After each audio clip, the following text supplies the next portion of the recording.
İnternette bulup bulabileceğiniz en güzel bazlama tarifini arıyorsanız doğru yerdesiniz. Size evde olağanüstü güzel ve mükemmel sonuçlanacak bir bazlama tarifi veriyorum. Öncelikle elimde gördüğünüz kasenin içinde 3,5 bardak un var. 3,5 bardak un. Tezgaha döküyorum bunu.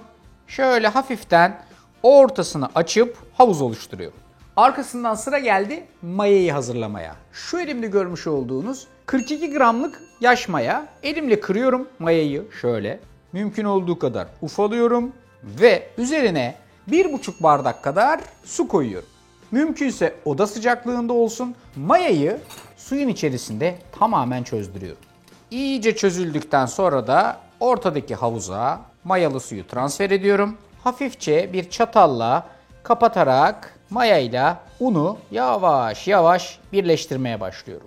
Tuz da ekleyeceğiz buna. Tuzu şöyle dolu bir tutam alacağız. Gördüğünüz gibi dışarıya doğru ekleyeceğiz. Bunu yapmamızın temel sebebi mayanın önce una ulaşmasını sağlamak. Maya ile un birbirine tuttuktan sonra tuzun içine dahil olması. Yoksa tuz bu bağı kıracaktır. O yüzden tuzu her zaman dışarıdan koyun. Sonra da hafifçe çatalla karıştırmaya başlayalım.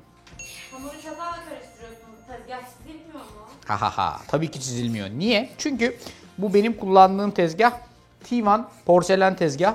Kalenin bütün mağazalarında görebilirsiniz bu tezgahı. Hatta benim de fotoğrafım var. Ben uzun süredir bu tezgahı kullanıyorum. Çizilmiyor, yanmıyor, kırılmıyor, darbelere dayanıklı. Özellikle böyle bu tip hamur işlerini yapmak için de son derece uyumlu. Tivan porselen tezgah. Dediğim gibi kale mağazalarına gittiğinizde gözünüzü alamayacaksınız. Bir sürü de güzel çeşidi var. Neyse dönüyorum buna ve bakın hamur artık hafiften yoğrulma kıvamına doğru geliyor.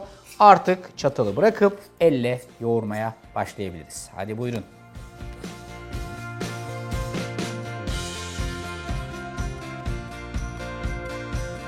Gördüğünüz gibi son derece yumuşak. Aslında bakarsanız biraz yapışkan. Fakat Tivan tezgahın bana verdiği rahat çalışma yüzeyi sayesinde yapışmadan çalıştırabildiğimiz güzel bir hamur elde ettik. Bütün mayalı hamurlarda olduğu gibi bunu da aşağı yukarı bir 7-8 dakika 10 dakika kadar yoğurmanız önemli. Arkasından da tabii ki mayalama işlemi. Mayalama işlemi için böyle bir geniş borcamın içerisine koyuyorsunuz. Üstüne bir streç film ve güzelce kapatıyorsunuz kenarlarını streç filmle. Havayla olan bütün temasını kestikten sonra bu arkadaşı şöyle 1 saat kadar mayalansın diye kenarda bekletiyorsunuz. 1 saatin sonunda bunun hacmi 2 katı hatta belki daha da fazlasına gidecek.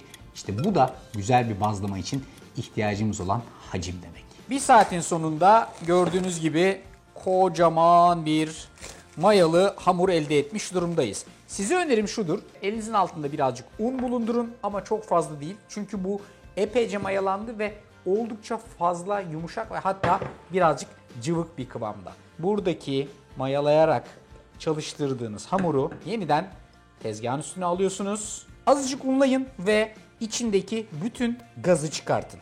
Her seferinde azıcık unlamaya devam edin. Çok fazla un kullanmayın ki yumuşacık ve güzel açıla açıla kabaran bazlamalar elde edebilirsiniz. Hamuru ortadan ikiye bölmenin vaktidir. Birebir eşit olmasa da ortadan ikiye böldüm ve şu parçayı kenara aldım. Yavaşça hamuru tezgahın üstünde açmanızı istiyorum sizden. İsterseniz elle açın, isterseniz de bir merdane ile.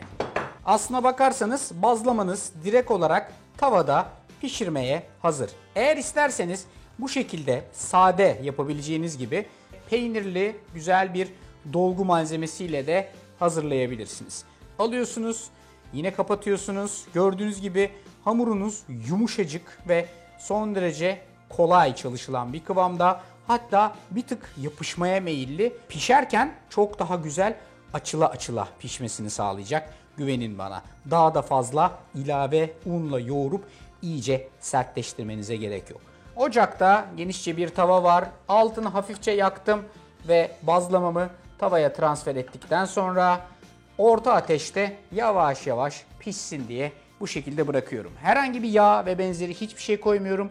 Bu şekilde her iki tarafı da güzel pişiyor. Gördüğünüz gibi ben kapağını da kapatıyorum tencerenin ki şöyle güzel her tarafı kabara ve pofidik pişsin diye. İyice renk aldı ve hacim olarak da acayip güzel şişti. Aslına bakarsanız yumuşak ve gayet kıvamında. Buyurun bu bazlamanın yağlamasını yapalım. Üstüne ben hafifçe bir tereyağı sürüyorum. Aynı şekilde diğer tarafını da çevirdim. Her tarafını yağlıyorum. Ondan sonra bir rulet ya da bir bıçak vasıtasıyla şöyle kesiyorum. Gördüğünüz gibi T1 tezgahın üstünde kesme işlemini de gayet rahat yapabiliyorsunuz. Ondan sonra da şu şekilde bir servis tahtasını alıyorum ve olay tamamdır. Efendim böyle nefis bazlamalar yapmak istiyorsanız işte bütün püf noktalarını size aktardım. Yapması güzel, yemesi apayrı bir güzel, mis gibi.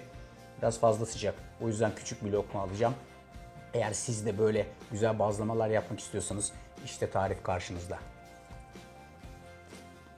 Kıvam mükemmel. Dışarıdan almaya gerek yok. Evde şahane bir şekilde yapılıyor. Hepinize benden afiyet olsun.